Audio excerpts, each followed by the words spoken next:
Hosting the Ottawa Jewish Historical Society evening. The speaker this evening is Bill Danson, speaking about the history of the Reformed Temple in the Reformed congregation in Ottawa. This is Sunday, June 21st, 1998. I'll stop speaking.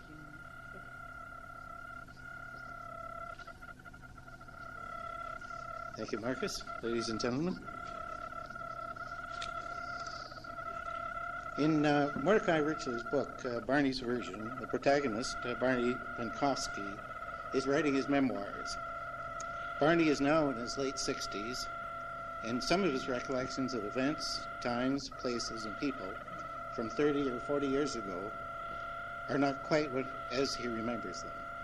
In these cases, where he's in error, there is a footnote giving the correct version. How I look back on the halcyon days when I was in my late 60s. So if anyone would like to add a footnote to my recollections of events that occurred 35 years ago, please feel free to do so. It does. Got a guide here. Firstly, I think it'd be appropriate to give a thumbnail sketch of the origins of the Reform movement. The movement started in Germany in the early 19th century to bring Judaic practices into the modern era. The actual first systematic Reform synagogue was opened in Hamburg in 1812. It was called a temple to differentiate itself from the existing Hamburg synagogue. The Reform movement in the United States was formally started by Isaac Wise in 1873. At that time, there were a few 100,000 Jews in the United States. Originally, it was intended to embrace all the segments of the Jewish community into one governing body, hence the name Union of American Hebrew Congregations, or UHAC. The Hebrew Union College was established in Cincinnati in 1875. The first 4 rabbis were ordained in 1883. It must have been a very long course. For this occasion, a now famous or infamous Trefer banquet was given. A mouth-watering mix of seafood was served: oysters, crabs, and frog's legs. There seems to have been some consternation in this regard, and the upshot was the founding of the conservative movement and the opening of the Jewish Theological Seminary in New York in 1886. Anshe Shulam in Hamilton was the first Reformed temple in Canada, and I believe followed by Holy Blossom, which was founded in 1856, originally by German and English Jews. It was known as the Deutsche Schule, mainly because of the type of service and not necessarily by the type of membership. This was followed by the establishment of Emmanuel in Montreal, I believe, if anybody would care to correct me. The Canadian Council of Liberal Congregations, the governing body of Reform in Canada, was formed in 1956 and today embraces 25 congregations across Canada. There were early attempts to found a Reform congregation in Ottawa going back to the 1920s, but none were successful. We moved to Ottawa from Toronto in 1962. We enrolled our 2 boys in the Ottawa Modern Jewish School. In 1964,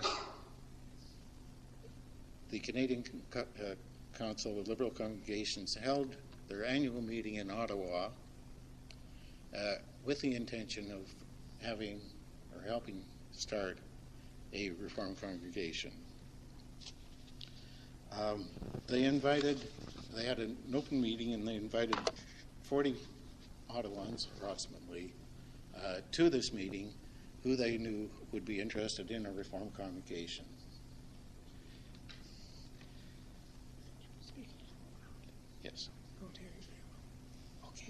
All right. Maybe I should have had that microphone. Sorry. The council selected 5 people, 5 couples, who then, from various Reformed congregations in Montreal and Toronto, to start a Reformed congregation. That was in 1964. For 2 years, nothing happened.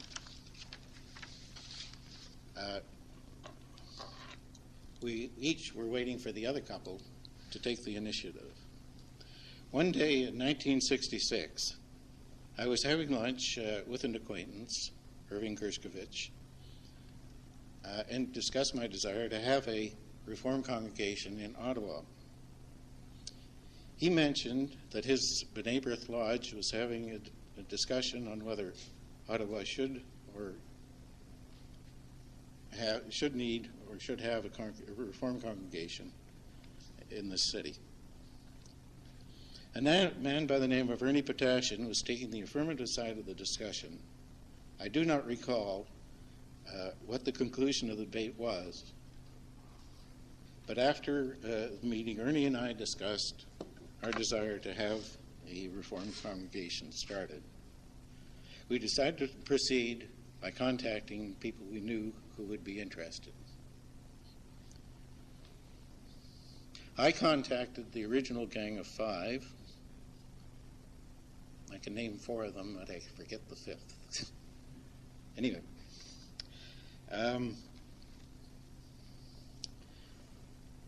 Ernie contacted the people he knew, and we held our first meeting at the home of Ernie and Myrna Potashin.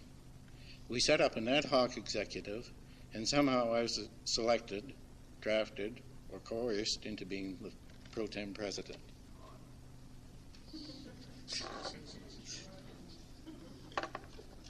Any comments, Irving? Okay. We elected to call ourselves the Jewish Reformed Congregation of Ottawa. Our first move was to contact the Canadian Council of Liberal Congregations in Toronto and inform them that we had a nucleus for a group and asked for their support in organizing. The response was immediate and enthusiastic. We had the support of many other able and experienced people from congregations in Montreal and Toronto. We had additional support from our American counterparts, the Union of American Hebrew Congregations. The Union had 100 years of organizational experience behind it and infinitely greater financial resources, and a cadre of permanent professional staff. They were able to provide us with texts on organization, religion, school organization, school texts, etc. I might add that one of the foremost authorities on religious school organizations at the time was Heinz Warschauer of Holy Blossom Temple in Toronto. And Heinz was not only highly thought of in the Reform movement, but he also helped non-Jewish religious organizations establish schools. And he also helped us when we started our school. There seems to have been some concern on the part of some members of the community to the establishment of our congregation. I don't know whether we're considered subversive or heretical or both. My wife at the time, Billy, was returning from Montreal by train and reported hearing a conversation between 2 men in the seat in front of her. They were discussing what they could do to stop the formation of a Reformed congregation. Obviously, they couldn't do very much. Another strange incident in this respect was the case of a young couple who were part of the original gang of 5. They withdrew from the group because they feared the RCMP would be after the members of our congregation. The reasoning went something like this. Lawrence Freeman was against the formation of the congregation. Lawrence Freeman was a friend of Paul Martin Sr., who was a powerful cabinet minister at the time. as is anybody else with that name. Therefore, Paul Martin would have the Mounties turned loose on us. This reasoning, in spite of the fact that Lawrence Freeman's nephew, David Alexander, and his niece, Joan Gluck, were active members of the congregation at the time. So much for paranoia. Meanwhile, back at the congregation, on Friday, December the 6th, 1966, we held our first religious service in Onig Shabbat at the W.E. Gauling School. Rabbi Michael Stroh, then assistant rabbi at Holy Blossom Temple in Toronto, conducted the service. Parenthetically, I might add, Michael Stroh is now the rabbi of Temple Har Zion in Toronto. At this point, our membership was 29 families, and our membership dues were $25. Current Finance Committee, please note. One of the things that left a lasting impression on me as president was how events and plans sometimes turned out differently than you expected they would. To elect our duly constituted board, I struck a nomination committee and asked David Alexander to be its chair. Although David and his wife Madeline were active members of the congregation, David himself had some reservations about reform. Maddie, on the other hand, was fully committed, and I felt that David would be an unbiased chairman for this committee. The committee, in short order, selected a well-qualified, respected member to be president. Unfortunately, this person turned down the position on personal grounds. After 2 or 3 more meetings, David reported to me that everybody wanted to be president except him. After the next meeting, David informed me that the committee had nominated him as president. I said, "But David, you're not a fully committed Reformed Jew." He replied that he now was. So David became our first duly elected president by the full congregation. David turned out to be an excellent choice for our first president. With so much organization to be done, with a constitution to be written, and integration into the larger Jewish community to be done, David, with his background in law and being well connected with the larger community, was an excellent choice for our first president. For we newcomers to Ottawa, the concept of an all-encompassing community council, such as the VAD, was new to us. It didn't exist in Toronto, and I don't believe it existed in Montreal or Winnipeg. Any Winnipeggers want to correct me? No. Okay. Within the first year of David's mandate, our congregation was recognized by the VAD. In the spring of 1967, the board decided it was time to start organizing a religious school, to start in September of the following year. I had been in touch with a young man who had just moved to Ottawa from Montreal. His name was Arthur Benjamin. Art had indicated that he had extensive experience as a teacher at Temple Emmanuel in Montreal. I invited him to join our religious school committee. At that meeting, we were impressed with his knowledge and background and asked him to be the principal of the school. We didn't realize what a human dynamo we had in Arthur. In the next few months, he had organized the school, recruited many able members of the congregation to teach, laid out a curriculum, obtained texts and facilities, and had the school up and running by September of 1967. Rabbi Powell became our first rabbi on a part-time basis. We were a small congregation and could not support a full-time rabbi. David Powell also served as the regional director for the Canadian Council of Liberal Congregations. Although we had a rabbi, we still didn't have a permanent home. We used various facilities such as the Histadrut Center, the Montefiore Club, the Chateau Laurier, and the El Mirador Hotel. These, of course, were used for high holiday services. In 1971, the congregation purchased the James Street Synagogue, which was owned by the B'nai Jacob congregation, which in turn had amalgamated with Beth Shalom, I believe. This was a quaint old synagogue, and its size and facilities were just right for our congregation. It even had a balcony for the women to sit in. Somehow, this custom did not seem to catch on with the Reformed congregation. Unfortunately,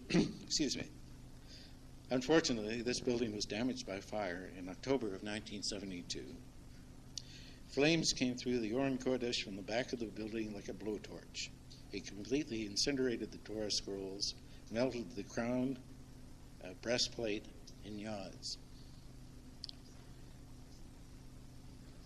If I'm not mistaken, there was an added tragedy here in that the Torahs we had came from Czechoslovakia, where they had been buried during the Holocaust and rescued after the war. Immediate help came from many different sources. A Torah was donated anonymously. A second Torah was loaned by Holy Blossom in Toronto. And prayer books came from the Union American Hebrew congregations in the States and Holy Blossom Temple. Our Rabbi Gerber, contacted various American congregations for aid and found out that a special fund had already been set up to aid our congregation. Again, we were wandering Jews. We had many offers of facilities, including from 2 or 3 churches. The JCC and Rabbi Bolka of Matziki Hadath offered us facilities. Unfortunately, there were complications with the offers from the Jewish organizations, not the least of which was the conflict of times of services, etc. Matziki Hadath required that we follow Orthodox procedures, which included the separation from men and women, not unreasonable under the circumstances, but unacceptable to our congregation. At that time, we had a sisterhood, brotherhood, religious school, youth group, and choir. Our president at the time was Irving Singer. I might say at this point that the Singer family has given more leadership over the years than any other congregational family. In addition to Irving as president, his wife Elaine and son-in-law Frank Rosen served as temple presidents, and daughter Margot Rosen has served on the board of directors. Irving formed a building committee to study the options, which were rebuild on the present site, buy an existing facility, and the third one, build a new facility. The latter option was taken, and a new committee was formed to be organized by Ralph Fonberg, Alfie Friedman, and Jacqueline Holtzman. Presumably, Jackie was brought in to see that the new building was brought in on time, on budget, and our dues wouldn't be raised. Jackie Holtzman recalls that they took a map of the city and found that 50% of the congregation lived east of Prince of Wales Drive, and 50% lived west of Prince of Wales Drive. So therefore, we were extremely fortunate in getting a property on Prince of Wales Drive. The new building was dedicated at a service on October the 26th, 1975. I believe that with this event, the congregation passed from its formative years to become a well-established congregation. We continue to evolve under a new dynamic generation of leaders. Many families have been fundamental in building this congregation. Many have dedicated years of talent and effort to the temple. A surprising number who were with us from the very earliest days still give generously of their time and effort. It is my wish to name these very dedicated people, but my fear is that I'll leave someone out. So being a coward, I won't name them. So please forgive me for not doing so. And since my mandate is from the Jewish Historical Society, is the establishment of the Reformed congregation, I will end here. Thank you.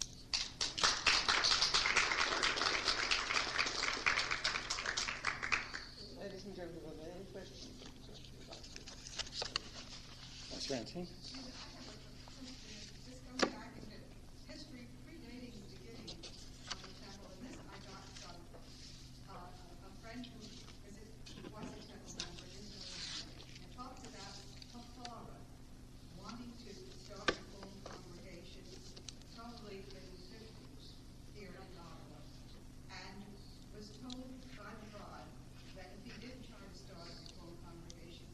Business would be boycotted. Now, I would like to know, is there any veracity to that story? And what was, aside from Mr. Freeman, the feeling of the powers that be in the city of Ottawa about the formation of a Reformed congregation? Lawrence, can you help us out on that? It's not the same name. Okay, not my family. I'm a D. All I know is that per se to build a story, the senior fathers, when the formative stages of the temple was being discussed, the establishment of some of the senior fathers, Elaine knows more. She'll tell you the story. Elaine? I was a very small boy at the time. Young. I'm an Ottoman by birth, and Which makes you younger. I had heard that the established fathers of the community were against the formation of the Reformed congregation, and there were difficulties at the very beginning to get these people who were of the Orthodox synagogue in Centertown. And I don't want to name names. But they were on the bottom here. Bill, Wasn't it just a few crackpots that made that statement? No. well, there were a few. I wasn't exposed to the hostility at all. I'll be honest with you. I did hear rumors. I remember being at a dinner party or cocktail party, I'm not quite sure which, and one gentleman was chatting to me and saying, I hear you're forming a Reformed synagogue here, and I said yes. So he said, well, you know, it failed. The attempt many years ago during the Depression, the early 30s, as you pointed out, wasn't successful. I said yes. I wasn't up to it. Can you tell me more? And can I name names? No, I'm not naming him. Relax. But there was an attempt. Who is it you're not naming? There was an attempt at a formation, a fairly strong attempt by Joe Sachs. Yes. Charlie Shapiro, yeah. and Joyce Lowe. They were a nucleus that did try to form a Reformed Chavera group or congregation in the early 30s. Okay? Not the 30s. No, the 40s and 50s. All right. So that was important. That did not go anywhere. Okay. Now, this particular gentleman, after telling me that, said, I don't expect you to be around me. I said, thank you very much. And about every couple of years when I pass across, I say, I'm still here. I'm still here. No, he's still around, thank goodness. He's in his dotage, yeah. No. What's the membership of the temple now, approximately, and what's the future of the temple in this building? Okay, Francine or Irving? We have the temple membership now? Yeah. I think we have approximately 380 families. We have approximately 165 or so children in the religious school. The religious school goes from kindergarten through grade 10, which is the confirmation class, and then we have a post-confirmation class. We run a full religious school wiki group. Is this building adequate?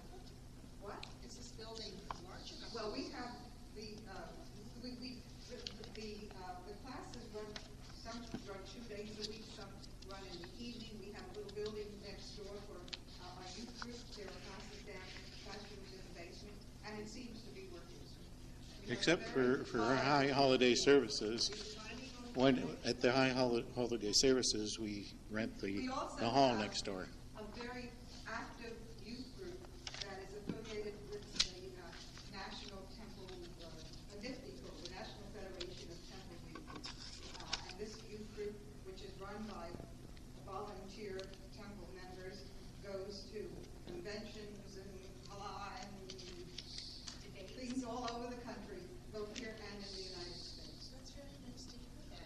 And is there plans to have this building enlarged? I'm sorry? Will this building be enlarged? Well, there are several variables in that, and I won't answer that. Some have to do with the architecture, some have to do with the site, and some have to do with that horrible word known as finances. No money. We didn't say that. I ask to go back, I know you said earlier you didn't want to name names, but when you started your talk, you said that there were 5 family couples. Could you share those names with us? Okay. Founding The original Gang of 5 that was selected by the Canadian Council. I remember Irv being there. He was new in town. Elaine hadn't arrived from Toronto yet. There was this Stan Cohen's, you recall them? Stan and Joyce Cohen. And there was another couple. Jean Bond. Yeah, okay, the Bonds. And there was a young woman and her husband. Her maiden name was Pasternak, and she had been a member of, or their family were members of Holy Blossom. Can you remember them? Pardon us while we were doing this. No, not them. No. Anyway. So were they generally people from outside of Ottawa? They were all outside, from outside of Ottawa. The only one that was a native Ottawa, the single one was Maddie Alexander joined us. Okay? But she wasn't native Ottawa. No, she wasn't native either. Finish the story. Maddie Alexander joined the initial formative group, and David, I remember coming to our house when we had a meeting downstairs in our family room there, and we had about 20 people up with one of the rabbis from Montreal came in. Rabbi Lionel. And he sat upstairs. I came up afterwards. He said, "I'm just an observer here." I drove Maddie over. I'm just thinking, keep me out of it. And slowly but surely he started to join us. That was the other half. That was the only native person we had at that particular, out of that particular group. Can we refer to them as natives and non-natives, or Ottawans No, and Ottawa. Because I think after 45 years of living in Ottawa, you become a native. It takes that long, though, does it? Only for 45 years, I think I'm a native. I lived here longer than I did in Toronto. I feel like an Ottawa, but in some circles. And I'm accepted in most circles.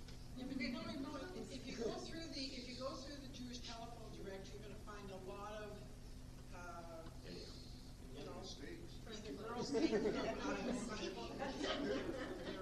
there's intermarriages from other cities, and there's a lot of mixtures.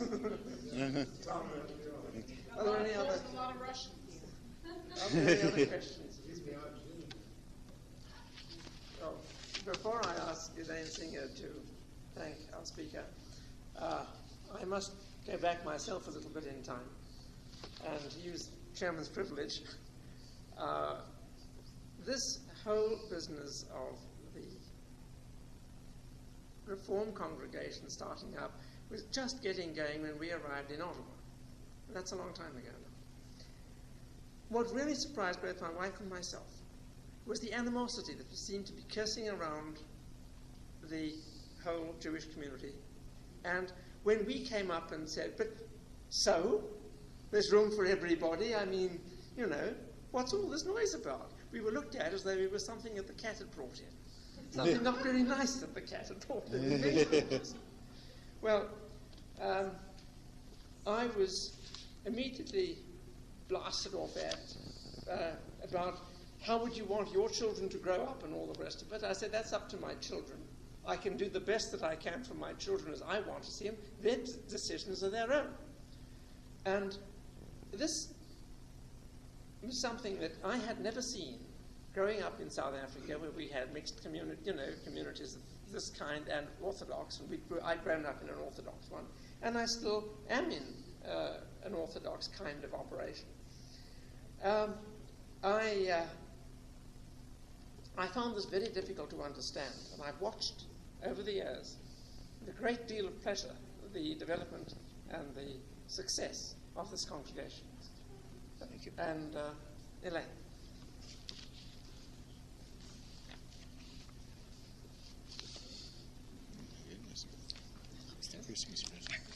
It's very interesting that Bill named two names tonight.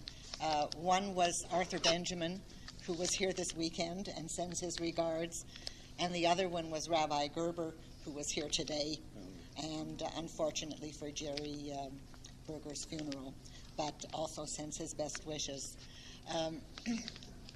Bill, you did very well for your 60-some-odd years of memory. I don't think that we have much to fault on that. A lot of water has passed over the bridge, under the bridge, over the dam and under the bridge. In the last 33 years, and that's where we are now.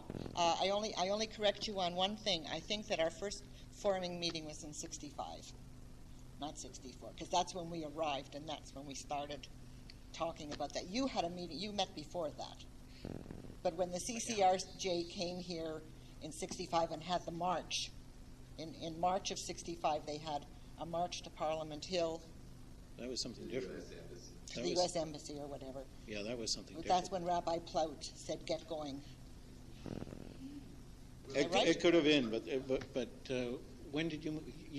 March the 1st, 1965. And about 4 weeks after, the CCRJ had a board meeting. Yeah. That's when I met you. Okay. Yeah. So anyhow, no. It's only fine tuning. Listen, the memory. That's the worst mistake the memory made. We're in good shape. Anyhow, on behalf of the Jewish Historical Society, I thank you for a very informative talk. You brought back a lot of memory for Irving and I in particular, and I'm sure that there are people here who really did not know very much about how we began. And on their behalf, I offer you a small gift. Well, thank you very much.